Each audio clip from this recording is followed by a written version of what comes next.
Thanks, guys. So, voters in Virginia are now heading to the polls for early voting ahead of next Tuesday's gubernatorial election. While the race is leaning towards McAuliffe victory, Youngkin's campaign still has a chance.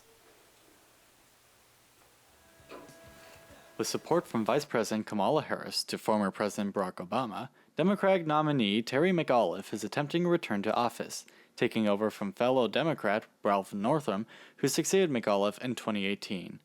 Opposing him, a newcomer to politics, Glenn Youngkin, who was the former co-CEO of the Carlyle Group, a private equity firm based in Washington, D.C.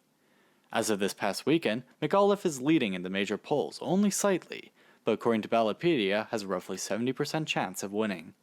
And he has solid support within his party, winning the nomination with 62% of the vote, compared to the runner-up with only 20%.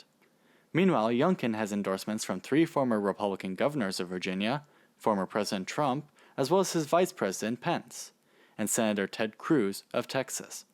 He didn't do as well in the primaries with only 55% of the vote, but the runner-up receiving 45%. I mentioned the primary results as this race will be what Republican leadership bases their campaign strategy on, as Virginia is anyone's game, unlike more solid states across America. McAuliffe is using the tried strategy of comparing Youngkin with Trump, hoping that the sentiment against the former president still holds. But as Trump still holds sway over the Republican voter base, Youngkin has tried to rally the party by following some Trumpism ideals. Now, if Youngkin's gamble of sticking to Trump works out, Republicans across the country may follow this strategy in order to retake Congress in 2022. But we will see the results next Tuesday night on whether this works out or not.